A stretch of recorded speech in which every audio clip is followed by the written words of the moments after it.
Hello students, welcome to maths with Mohini. बच्चों, आज हम स्टार्ट करने जा रहे हैं चैप्टर 5 अर्थमेटिक प्रोग्रेशंस, या हिंदी में इसको बोलते हैं समांतर श्रेणी।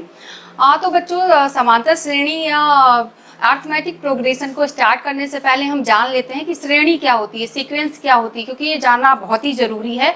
ये आपका अपर क्लासेस में भी है। जो भी बच्चे हैं जो आपका ग्रेजुएशन में मैथ्स लेंगे, ठीक है, तो आपको ये उसमें पढ़ना पड़ेगा। ओके, तो देखिए सीक्वेंस क्या होती है, हिंदी में श्रेणी क्या होती है। Arrangement of numbers with a definite rule is called a sequence, यानी कि नंबर्स का एक ऐसा हमें सेट दे रखा होगा जिसमें कि एक डेफिनेट रूल होगा, तो उसको हम क्या बोलेंगे, सीक्वेंस। ठीक है, हिंदी में देख लेते हैं।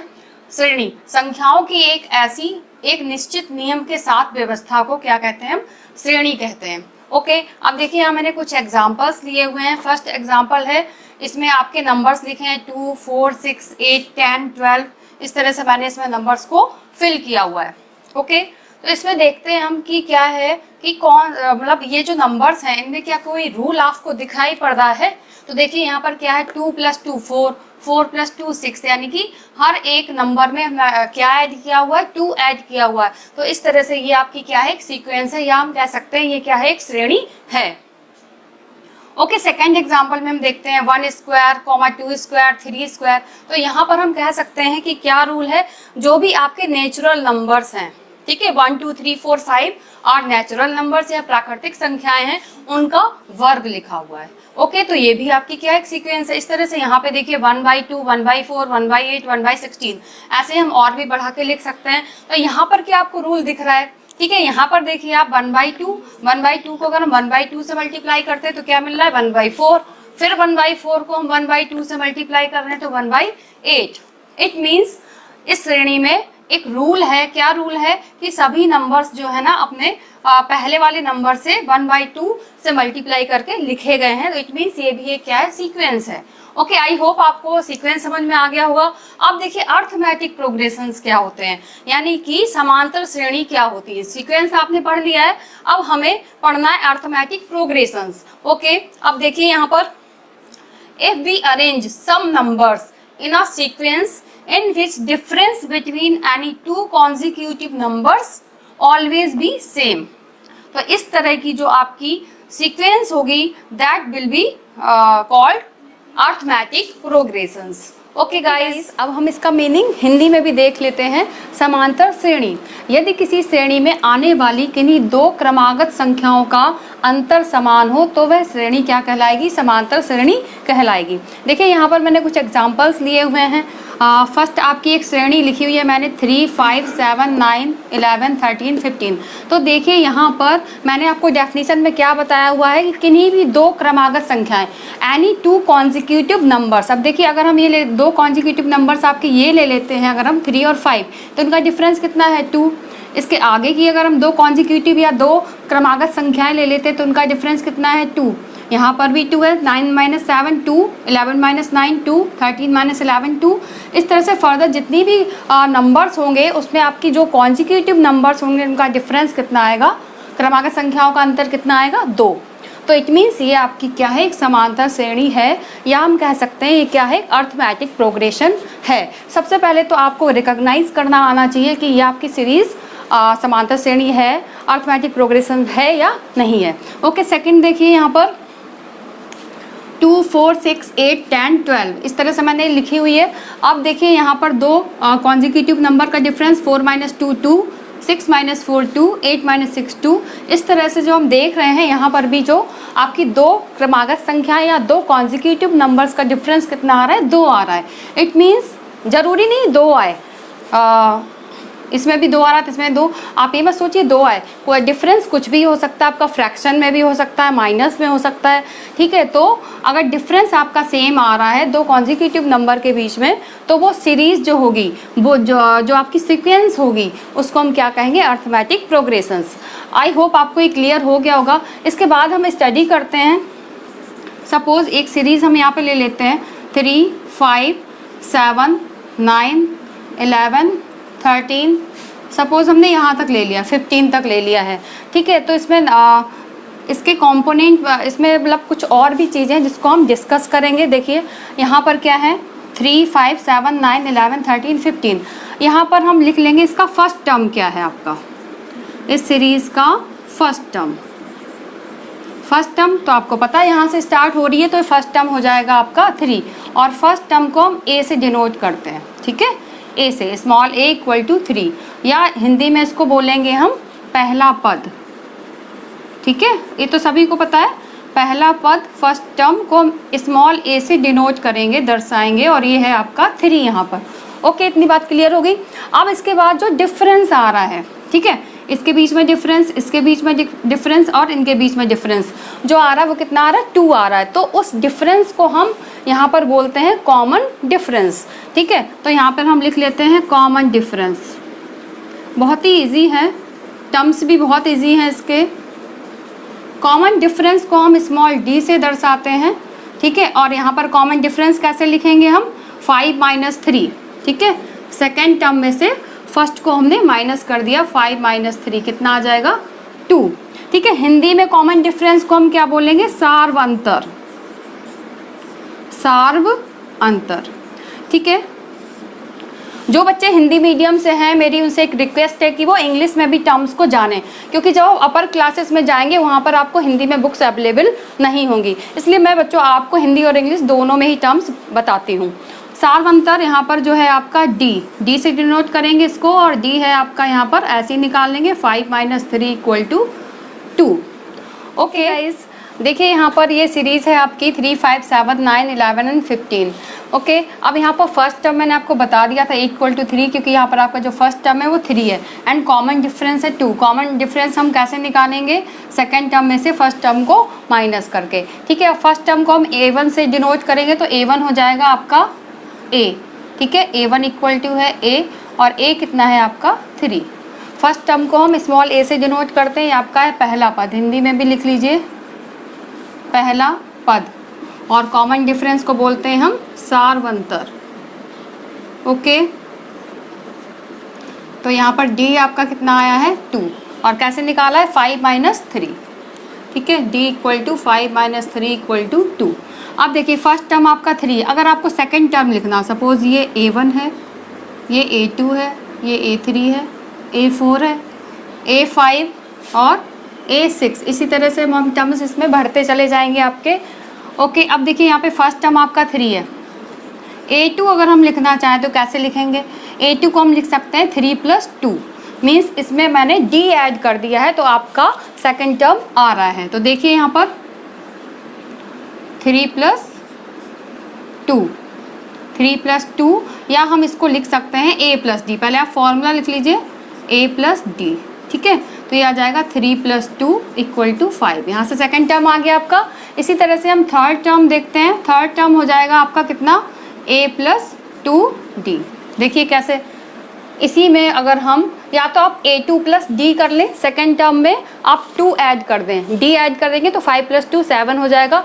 या हम क्या कर सकते हैं, a3 आपको निकालना है, तो फर्स्ट टर्म में हम 2 बार कॉमन डिफरेंस को गुणा करके ऐड कर देंगे फर्स्ट टर्म में, तो आपका आ जाएगा तीसरा टर्म। तो ये हो जाएगा आपका कितना, 3 + 2 × 2, यानी कि 3 + 4, ये आ जाएगा 7। तो इस तरह से हम इस प्रोग्रेशंस के सारे टर्म फाइंड आउट कर सकते हैं, अगर आपको फर्स्ट 2 टर्म या 3 टर्म गिवन हो। देखिए a4 अगर हमें निकालना है तो कैसे निकालेंगे, a + 3d। ओके, तो इस तरह से ये आपका आ जाएगा 3 + 3, और इंटू d कितना है 2, तो 3 + 3 2 = 6, 6 + 3 9। इस तरह से हम सारे टर्म्स फाइंड आउट कर सकते हैं।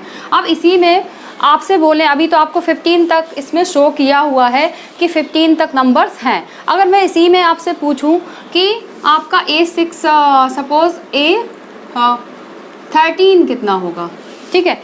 एक मेथड है कि आप इसी में ही आप 2 ऐड करते हुए चले जाएं और आपको नंबर मिल जाएगा, बट इसी में ही अगर हम 13 की जगह आपसे पूछें 100, a100 कितना होगा, मतलब कि 100 नंबर पर कौन सा टर्म होगा, तो वो हम कैसे निकालेंगे। तो देखिए क्या करेंगे, यहाँ से सिमिलैरिटी हम ले लेंगे। अब यहाँ हमें निकालना है सपोज a13 निकालना। अब देखिए यहाँ पे सिमिलैरिटी क्या है, a तो सभी में आ रहा है, ठीक है, ए तो सभी में आ रहा है। अब देखिए यहाँ पर जो 3 आ रहा है, यहाँ पे 2 आ रहा है, तो देखिए इससे एक कम लिखा हुआ है। यहाँ अगर हमें 4th टर्म निकालना है तो हमने ए में 3D ऐड किया हुआ है, मतलब कि एक कम।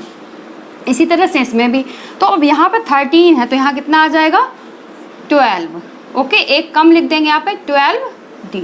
तो इस तरह से आप 13 टर्म निकालेंगे। इट मीन्स अगर आपको इस सीरीज़ का कोई भी टर्म निकालना हो, कितना भी बड़ा हो, तो हम इस तरह से ही निकाल लेंगे। तो ये क्या हो जाएगा आपका, देखिए ए है आपका 3 + 12 और डी कितना है आपका 2।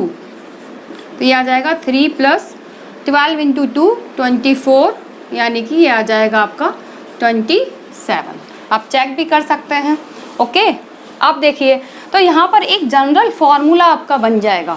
क्या फॉर्मूला बनेगा, सपोज इसी का हमें क्या निकालना है, nth टर्म निकालना है, n is the variable. Okay, n एक चर राशि है, तो हमें अभी पता नहीं है कि हमें कौन सा टर्म है। कुछ भी हो सकता है, n का मतलब आपका 10th टर्म, A10 भी हो सकता है, A20 भी हो सकता है, A25 भी हो सकता है, A1000 भी हो सकता है, 2000 भी, कुछ भी हो सकता है। ठीक है, तो एक जनरल फॉर्मूला आपका बन जाएगा यहाँ से an = a तो प्लस में ही है। ठीक है, और यहाँ पर देखिए जो भी नंबर है मुझसे एक कम लिख रहे हैं, तो यहाँ पर n है, तो यहाँ पर कितना आ जाएगा n-1। तो n-1 × d। तो ये आपका जनरल फॉर्मूला बन गया है। ठीक है, this is the first formula of your chapter arithmetic progression. Means हमें कोई भी अर्थमेटिक प्रोग्रेशन गिवन होगा, उसमें हम जो भी अगर कोई भी टर्म आपको पूछा गया है कि इस नंबर का टर्म कौन सा होगा, मतलब 6th प्लेस का टर्म कौन सा होगा या 13th प्लेस का टर्म कौन सा होगा, तो वो हम इस फॉर्मूले से इजीली फाइंड आउट कर सकते हैं। ओके, आई होप आपको ये क्लियर हो गया होगा बच्चों। ओके गाइज, हम लोगों ने इसमें देख लिया है कि हम इसका nth टर्म किस तरह से फाइंड आउट करेंगे।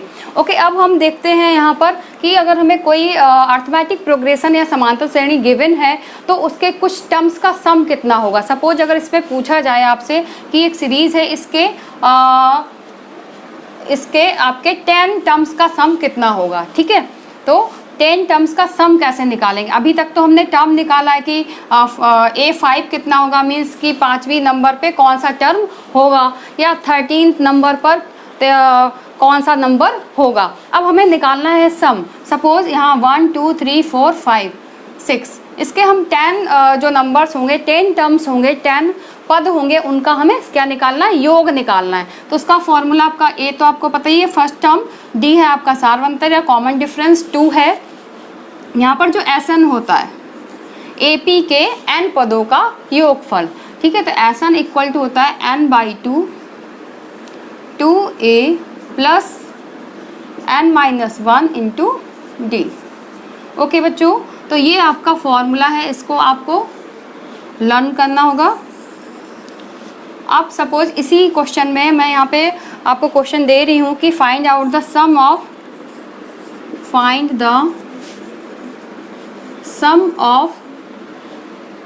First 10 numbers. ओके, 10 नंबर्स का सम आपको यहाँ फाइंड करना है। तो आपको ए आपने लिख लिया है, 3 डी आपको पता है, तो Sn ये फॉर्मूला है आपका, इसी में हम वैल्यू पुट कर देंगे।